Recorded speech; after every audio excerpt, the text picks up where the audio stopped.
Halo semuanya, apa kabar anak-anakku sekalian? Tetap semangat ya. Ingat loh, sekarang kita sudah di penghujung November. Sebentar lagi kita masuk bulan Desember ya. Bulan yang penuh sukacita, di mana kita boleh kembali memperingati hari kelahiran Tuhan kita. Tuhan Yesus itu maha tinggi loh. Karena dia mengasihi kita, dia rela untuk datang ke dunia. Oleh sebab itu mari kita senangkan hati Tuhan ya. Kita puji dia. Sebab Yesuslah yang maha tinggi. Yuk semua bangkit berdiri. Semangat ya. Kita berikan hati kita untuk Tuhan. Haleluya.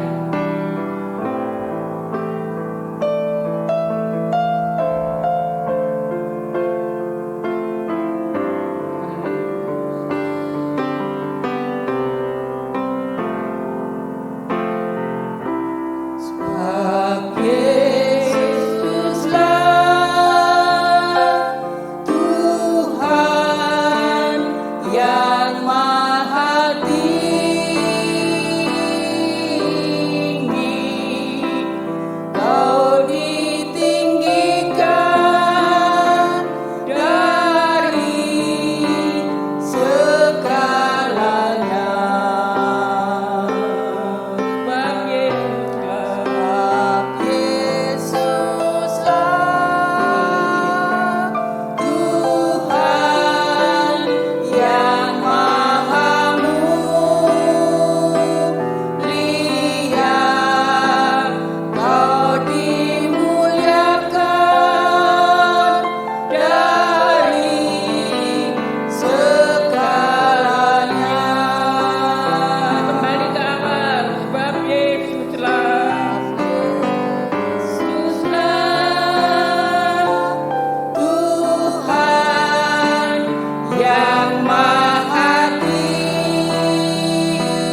anak-anak, kita semua tutup mata. Kita akan awali dengan doa. Haleluya, haleluya. Benar ya Bapa kami yang berada di dalam kerajaan surga. Hanya Engkau yang layak dan patut dipuji dan disembah. Karena Engkaulah Raja di atas segala raja. Engkau layak ditinggikan, Engkau layak dimuliakan ya Tuhan. Pada saat sore hari ini hati kami limpah dengan syukur Tuhan. Kalau kami boleh kembali berkumpul bersama-sama untuk kami menaikkan syukur, beribadah dalam ibadah anak-anak sekolah minggu Tuhan. Marilah Tuhan Yesus, Engkau ada di tengah-tengah kami. Urapi kami semua ya Tuhan yang akan melayani Engkau. Baik pujian, singer, pemain musik, LCD, semuanya kami serahkan dalam tangan kuasa-Mu Tuhan. Biar Roh Kudus-Mu bertata di tengah-tengah ibadah kami. Bahkan anak-anak sekolah minggu yang ada di rumah masing-masing Tuhan. Jamah setiap hati mereka. Berikan mereka hati yang rindu dan haus akan Engkau. Berikan mereka hati yang bersuka cita untuk memuji memuliakan nama-Mu Tuhan. Kalau ada roh-roh kemalasan untuk beribadah kepadamu Tuhan, kami menyatukan hati kami berdoa di dalam nama Tuhan Yesus Kristus. Kami ikat, kami lempar keluar dari setiap pribadi anak-anak sekolah minggu Tuhan. Sehingga mereka boleh bebas bersuka cita memuji memuliakan akan nama-Mu. Terima kasih Tuhan. Kami serahkan ibadah sekolah minggu pagi hari ini. Dari awal pertengahan sampai pada akhirnya. Di dalam nama Tuhan Yesus Kristus. Juru selamat kami yang hidup. Haleluya. Amin. Haleluya. Haleluya. Haleluya. Anak-anak, kita yakin dan percaya bahwa Tuhan kita ada di tengah-tengah kita. Dia yang maha besar. Hadir bersama-sama dengan kita. Oleh sebab itu mari kita buka hati untuk Tuhan. Kita puji Dia dengan semangat ya. Ayo nyanyi pujian ini. Tuhan ada di tengah-tengah kita. Semua tepuk tangan ya. Ayo semua ikuti.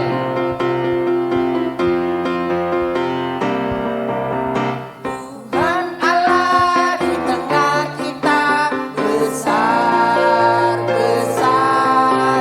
Dia senangkan dan girakan dengan sukacita. Dia mengasihi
yang besar, bahkan maha besar. Amen. Tuhan maha hadir. Amen. Ya, untuk itu anak-anak nggak perlu cemas, anak-anak nggak perlu takut. Sekalipun pandemi tetap ada, kita tetap semangat dalam mengiring Tuhan, di dalam memuji Tuhan. Sebentar lagi kita akan melewati tahun 21 dan kita akan masuk di tahun 22. Kita tidak tahu apa yang akan terjadi.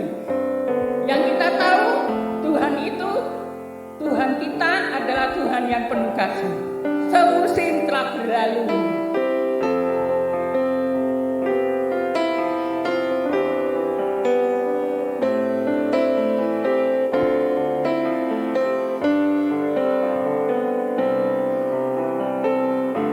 Masih berdiri ya anak-anak? Musim berlalu. Ayo, resapi pujian ini. Sungguh indah saya pujian ini ya. Pujian ini sungguh menguatkan hati kita untuk kita tetap setia tinggal di dalam Tuhan. Tak pernah layu. Amin, amin. Lebih luas dari samudra, kebaikanmu Bapa takkan habis di hidupku. Lebih tinggi dari cakrawala, tak terbatas kasih-Mu. Sungguh ku bersyukur.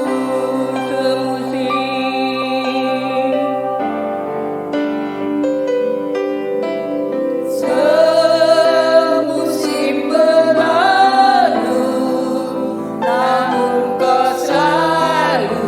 Yakinlah anak-anak bahwa Tuhan tetap memelihara kita semua. Oleh sebab itu tetaplah berharap kepada Tuhan. Karena Tuhan yang punya kehidupan. Haleluya. Kasih Tuhan tak pernah layu. Lebih luas, Bahkan lebih luas dari samudra. Kasih Tuhan tak dapat kita ukur. Tidak ada yang bisa menandingi. takkan habis di hidupku. Haleluya. Lebih tinggi dari cakrawala, tak terbatas kasih-Mu. Sungguh ku bersyukur. Lebih luas. Luas dari samudra, kebaikan-Mu Bapa takkan habis di hidupku. Lebih tinggi dari cakrawala, tak terbatas kasih-Mu. Sungguh ku bersyukur. Sekali lagi lebih luas. Dari samudra, kebaikan-Mu Bapa takkan habis di hidupku. Lebih tinggi dari cakrawala, tak terbatas kasih-Mu. Sungguh ku bersyukur. Sungguh ku bersyukur. Sekali lagi. Sungguh ku bersyukur.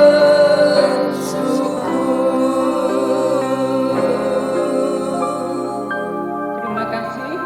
Waktu selanjutnya saya serahkan kepada hambanya yang akan menyampaikan firman Tuhan. Mari kita berdoa anak-anak. Tuhan Yesus, terima kasih Tuhan kalau kami sudah menaikkan pujian bagi Engkau.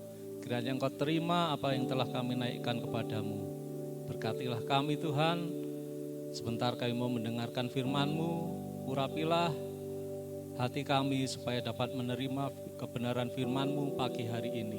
Urapilah hamba-Mu ini dengan kuasa-Mu supaya dapat memberitakan kebenaran firman-Mu. Mari Tuhan Yesus, kuasailah hati kami semuanya, kami sambut firman-Mu di dalam nama Tuhan Yesus Kristus. Amin. Selamat pagi anak-anak sekolah minggu. Salam berjumpa di dalam kasih Tuhan kita, Yesus Kristus. Hari ini Om akan membawakan firman Tuhan dengan judul Jadilah Anak yang Rendah Hati. Kita buka Alkitab kita di dalam Lukas 14 ayat 11. Berbunyi demikian. Sebab barang siapa meninggikan diri, ia akan direndahkan. Dan barang siapa merendahkan diri, ia akan ditinggikan.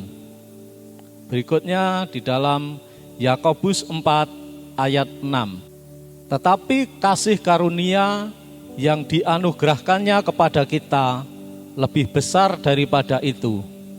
Karena itu ia katakan, Allah menentang orang yang congkak, tetapi mengasihani orang yang rendah hati. Inilah firman Tuhan yang dikatakan di dalam Lukas dan Yakobus tentang kerendahan hati sebagai anak-anak Tuhan. Secara lahiriah, manusia itu sangat ingin dipuji. Dia ingin diperhatikan, dia ingin diprioritaskan, dihargai, dan tidak mau direndahkan atau disepelekan. Inilah manusia yang lahir dengan nalurinya. Karena itu, manusia cenderung meninggikan diri dan sulit merendahkan diri. Itu adalah akibat dosa-dosa yang seringkali melekat pada setiap manusia di dalam setiap kehidupannya, sehingga orang tersebut sulit mengendalikan diri untuk merendahkan diri di hadapan manusia maupun terlebih di hadapan Tuhan. Kerendahan hati sesungguhnya adalah sifat yang sangat bijaksana dalam diri seseorang, yang membuat dirinya akan memposisikan dirinya sama dengan orang lain. Ia tidak merasa lebih pintar. Siapa di sini anak-anak yang merasa lebih pintar? Ada? Ya, puji Tuhan, tidak ada. Dia tidak merasa lebih baik. Ada yang merasa lebih baik dengan teman-temannya? Tidak ada, puji Tuhan.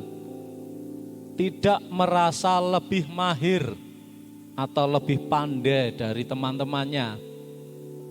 Kemudian dia tidak merasa lebih hebat. Dia dapat menghargai orang lain dengan tulus. Itulah adalah sifat bijaksana dari kerendahan hati. Dia akan memposisikan dirinya sama. Jadi tidak lebih tinggi, tapi dia akan sama. Ketika dia mendapatkan teman yang tidak begitu pintar, maka dia tidak akan memamerkan atau menunjukkan kepintarannya kepada teman-temannya untuk menyombongkan diri atau ingin merendahkan temannya.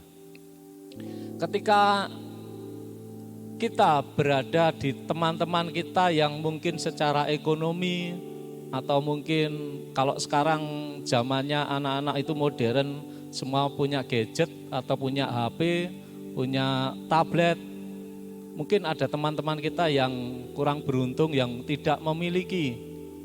Kita tidak boleh memamerkan, menyombongkan alat-alat yang kita punya kepada teman-teman kita yang kurang beruntung tersebut. Syukur-syukur kalau kita punya, kita bisa berbagi informasi atau bermain bersama-sama. Itulah adalah sifat kerendahan hati. Jangan sampai kita menyombongkan diri kita dengan apa yang kita miliki. Sebab itu adalah sifat yang tidak baik, yang sangat dibenci oleh Tuhan.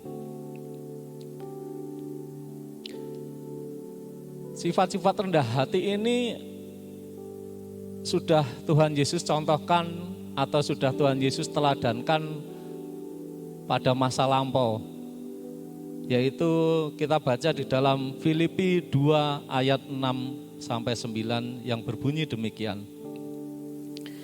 Yang walaupun dalam rupa Allah tidak menganggap kesetaraan dengan Allah itu sebagai milik yang harus dipertahankan, melainkan telah mengosongkan dirinya sendiri dan mengambil rupa seorang hamba dan menjadi sama dengan manusia. Dan dalam keadaan sebagai manusia, ia telah merendahkan dirinya dan taat sampai mati, bahkan sampai mati di kayu salib. Itulah sebabnya Allah sangat meninggikan dia dan mengaruniakan kepadanya nama di atas segala nama. Wow, itu Tuhan Yesus sebagai pribadi Allah. Dia rela merendahkan dirinya, mengosongkan dirinya sebagai Allah dan menjadi sama seperti kita manusia.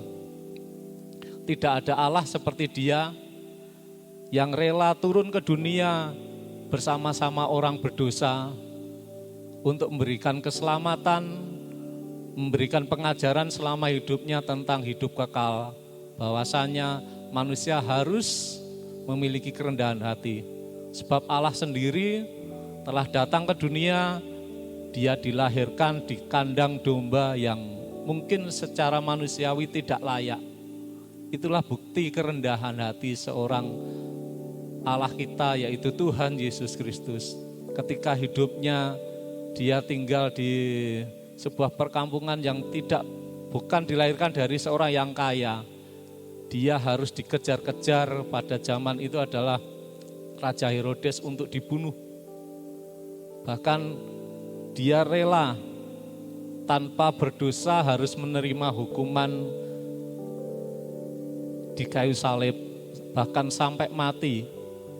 Yang seharusnya kita menanggung semuanya itu sebagai orang berdosa, tetapi Allah dengan segala kuasanya, dengan segala kemuliaannya rela meninggalkan semua itu untuk menjadi sama seperti manusia. Inilah teladan yang harus kita ikuti, bahwasanya kita tidak perlu menyombongkan apapun yang kita miliki, apapun yang kita dapatkan di dalam kehidupan ini. Sebab semuanya itu tidak ada bandingannya dengan Allah kita, yang mana Allah kita itu memiliki segalanya, baik bumi maupun surga.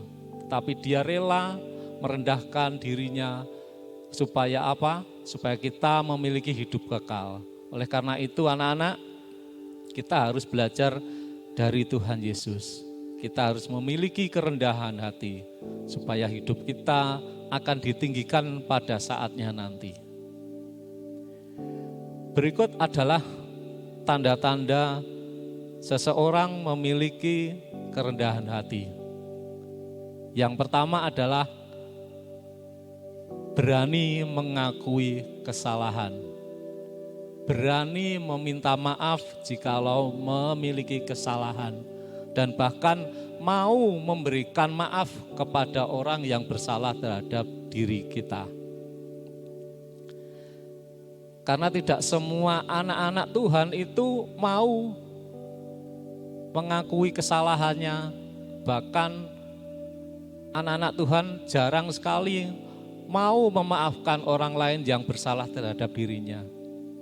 Allah telah memberikan contoh buat kita supaya kita mau mengakui kesalahan. Supaya apa? Kita tidak hidup di dalam kemunafikan atau kebohongan. Jika kalau kita salah, kita akan mengakui diri kita salah. Supaya apa? Kesalahan itu hilang di dalam diri kita. Supaya apa? Kita dibenarkan. Karena kita mau mengakui kesalahan, artinya kita mau memperbaiki diri kita.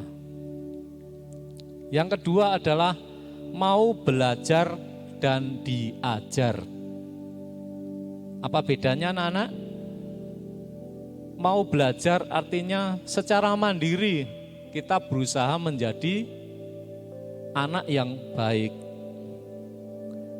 Kalau diajar, itu artinya kita mau menerima nasihat atau didikan dari orang lain supaya kita hidup lebih baik. Proses belajar dan diajar itu tidak hanya di dalam pendidikan formal, seperti anak-anak sekolah di SD maupun di SMP atau di jenjang SMA, bahkan di universitas. Belajar dan diajar itu tidak hanya melalui pendidikan formal tersebut, tetapi sekolah kehidupan di mana kita berinteraksi dengan sesama kita dimanapun kita berada. Baik itu di rumah, di lingkungan tempat bermain, di lingkungan sekolah, atau dimanapun kita berada. Kita harus mau belajar dan diajar melalui pengalaman-pengalaman hidup. Sebab kalau Om dapat pelajari, kalau sampai hari ini Om bisa berdiri di depan kalian semua melalui layar televisi atau layar komputer atau layar handphone kalian masing-masing. Ini merupakan proses dari pengalaman hidup yang Om dapatkan. Belajar dari orang lain supaya apa? Diri kita bisa menjadi lebih baik. Kita tidak harus jatuh di dalam dosa. Kita tidak harus jatuh terlebih dahulu dalam kesalahan-kesalahan. Tapi kita bisa belajar dari orang lain supaya kita tidak jatuh. Supaya kita tidak memiliki kesombongan dalam hidup kita. Sebab dengan kita rendah hati, maka orang akan mengenal kita. Kenapa mengenal kita? Karena Allah akan meninggikan kita. Proses ini tidak akan mengenal batasan usia maupun waktu.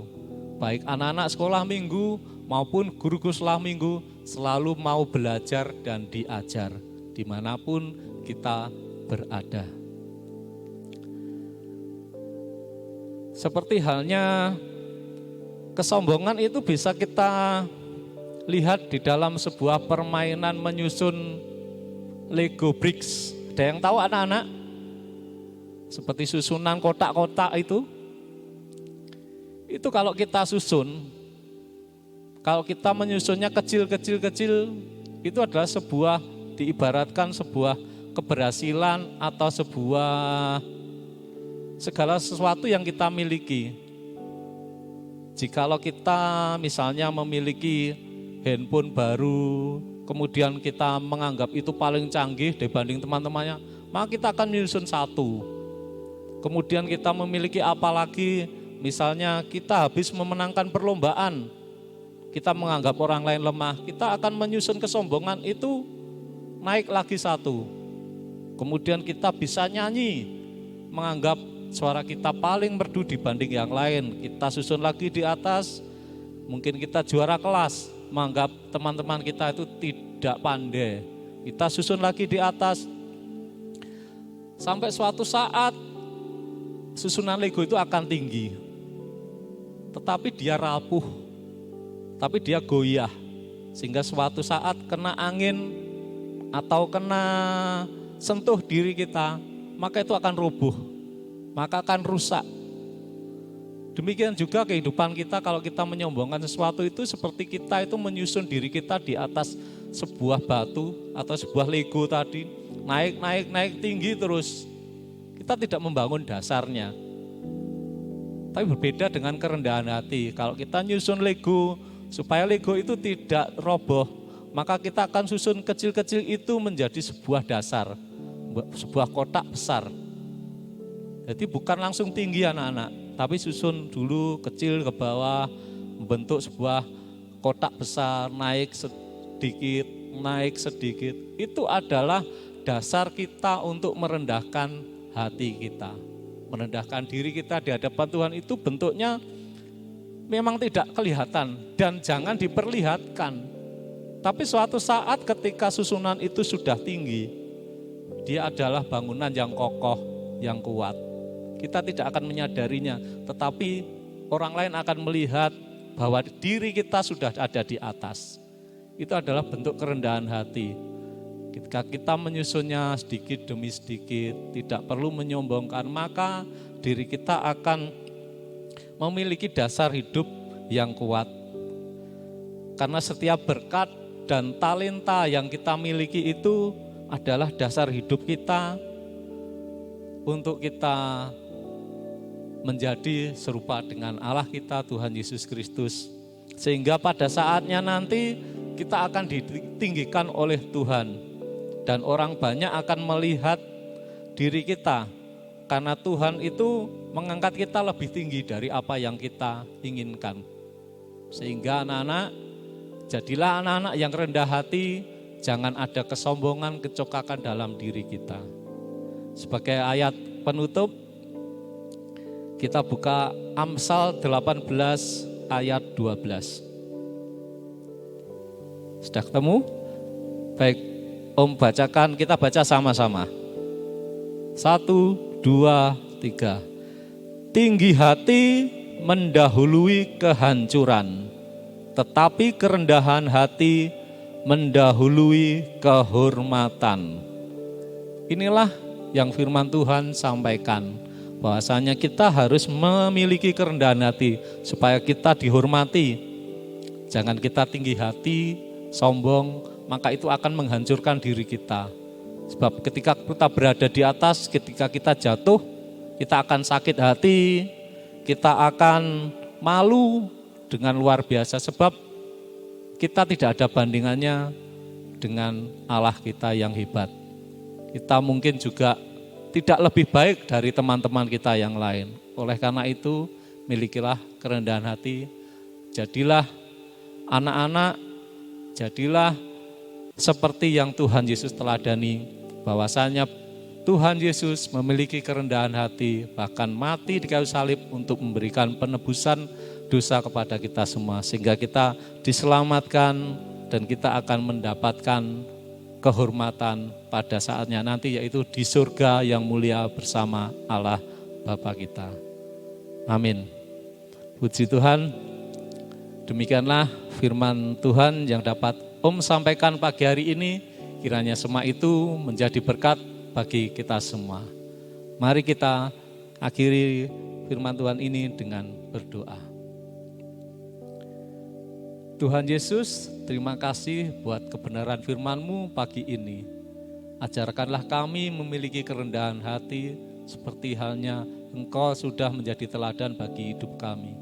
Jauhkanlah kecongkakan, kesombongan dari hidup kami, supaya tidak menghancurkan kami, tetapi kerendahan hati yang telah Engkau teladankan menjadi milik kami, menjadi bagian hidup kami, supaya kami memiliki dasar yang kuat bersama-sama dengan Engkau.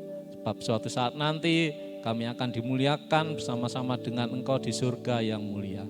Terima kasih Tuhan Yesus, Tuhan berkati kami sepanjang minggu ini, Tuhan berkati guru-guru kami sekolah minggu, Tuhan berkati orang tua kami supaya menjadi berkat bagi kami semuanya.